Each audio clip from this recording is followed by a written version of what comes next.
Greetings everyone and welcome back to another video. We have some news for you here today. It's Q's Winter Wonderland has been announced. This was actually announced earlier than I thought it was going to be, but let's go ahead and take a look. The seasonal favorite from years past is returning once more in Star Trek Online. Q proudly invites you, blah blah blah blah blah. Not that I don't care about the flavor, but we don't need that for this video. And let's just go cut straight to the chase here. They did not give us any details about the ship yet, but they promised us those details are coming. So we are still going to get a ship, and it will be revealed tomorrow night on 10 Forward Weekly. And there will be a stats blog coming in the future as well. So stay tuned for all of that. Last year, like this year's festivities, will be integrated into our recently released event interface. And of course, you have a choice of which thing you want to do in order to get your daily credit. It's been that way for a couple years now. I think it used to be for a long time you could only do fastest game on ice, which is still the one I do, to be honest. I do like all of the events. They're all fun, but fastest game on ice is still a pretty good one. But you can also do Klingon ice fishing, Tides of Ice, the Fast and the Furious, Cones of Conduct, which is another one of my personal favorites, and the Cramp Erie, which is also a really fun one. And so you can do any of those, and it will give you your daily credit towards the event reward, which is the ship that we don't know what it is yet. And yeah, there's also some new stuff to buy as well for the winter event store. We've got the Glacial Nanopulse Batleth. Put a chill in your enemy's bones with this year's Nanopulse Batleth, a glacial variant whose color calls to mind the coldest ice.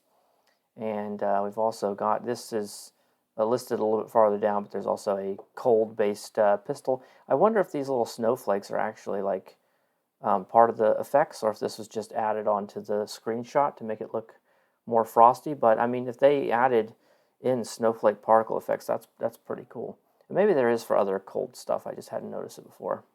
There's a new Breen ground set, and you can get armor, and it has a blade of ice shield. So it generates a shield of a blade of ice, providing temporary health that grows each time the wielder deals cold damage. So you're going to want to use it with a cold damage-based weapon, with the extra health based on cold damage dealt. And I wonder, we didn't get a picture of that, but I wonder if it works like the Zenkethi shield, which is one of my favorites that I wear on my main character. It gives you like that turtle shield on your back. So that might be pretty cool. I'm curious to see what the visual effects for this is. And then passives, it gives you massive control resist, high fire and cold resist, solid energy resist, light physical kinetic resistance. But I mean, if you're wearing it, you're just doing it for the ice shield because it's cool. Breen Cryo Shaper personal shield, and when this shield is broken, deals a polar blast to whatever broke it. So that's pretty neat. This feels like stuff that you would want to use all together. So it's not like you want to just use one or two. It feels like it synergizes. So you want to wear all the stuff. And you get a kit frame. They went all out. You get lots of stuff here. It gives you kit performance and cold damage, which would benefit your cold weapons and stuff. And then using a cold kit module deals a polar blast to the enemy target. So that's pretty cool. And then you get there's a Breen Cryo Shaper thermal depletion pistol, which must be what this is the image of up here. And it deals cold damage, shocking.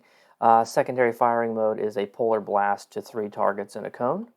And then there's some set bonuses. A 2-piece bonus gives you, 50% temp health gain from cryo barrier. Polar blasts slow foes and gain a 10% chance per foe hit to spawn another polar blast. The 3-piece gives you dealing cold damage to an enemy debuffs its cold damage resistance rating. And the 4-piece Cryo Shaper weapon primary attack gains 100% firing cycle haste. So a lot of times with ground stuff, it's pretty hit or miss with me. There's a lot of cool ground stuff in the game, like the Red Angel suit and the Alachi Walker and stuff. This looks pretty cool. I'm actually excited for this stuff, so I'm anxious to get my hands on the full 4-piece and all this stuff and try it out. So I think it's pretty cool that they added all this year. There's also some new vanity pets, something I don't really care about. After freezing with your enemies in the cold, warm up with 2 new vanity pets. The Warnog Rescue Targ doesn't bring that tiny cask that Earth canines use for rescue. It carries enough Warnog for a Klingon army. That's pretty funny. Maybe some blood nog, some blood wine nog, but that's pretty funny to me. So Then there's also some new sweaters. I'm a big fan of, I don't like wearing ugly sweaters in real life, but I like wearing the sweaters in Star Trek Online. So I'm definitely going to pick these up. These are Lower Deck themes. I haven't watched Lower Decks yet, but I've been meaning to. I still got to talk my wife into it. I don't want to watch it without her. So, but yeah, I like all the sweaters. I think it's a cool thing. So I'm going to be picking these up as well. And some epochs or epochs or whatever they are. I don't really care about those, but there's more of those if that's something you care about. And it's starting relatively soon. It starts on December 7th. So, and it's going to go for basically a whole month until January 6th. So this is earlier than I thought it would be. I think it wasn't announced last year until like 2 or 3 more weeks after this. But yeah, it's still technically November, so they're getting it out to us pretty early. But that might be because it was delayed last year, if I remember correctly. I think it was delayed last year. But that's the news. So the winter event is coming.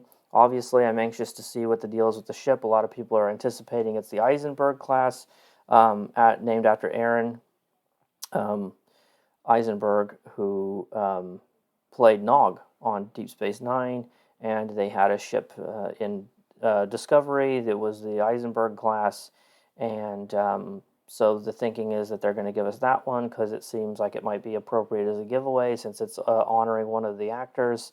And also, the developers had said that the winter ship this year was going to be a one-off thing. It wasn't going to be, because in the past we had themed ships. It was Breen because of the cold stuff, or Fekiri or whatever. So it's going to be a one-off thing. So I think that probably is pretty likely, but we just won't know until tomorrow. So thank you guys very much for watching. And don't forget, starting tomorrow on December 1st, I'm going to be putting out a new video every day up through Christmas as a sort of advent calendar for Star Trek Online. So you get a new video every day. Stay tuned for tomorrow's video as well. Thank you so much for watching. Have a great day. Like and subscribe so you can catch my content in the future. Take care of yourselves, and I'll see you in the next one. Bye for now.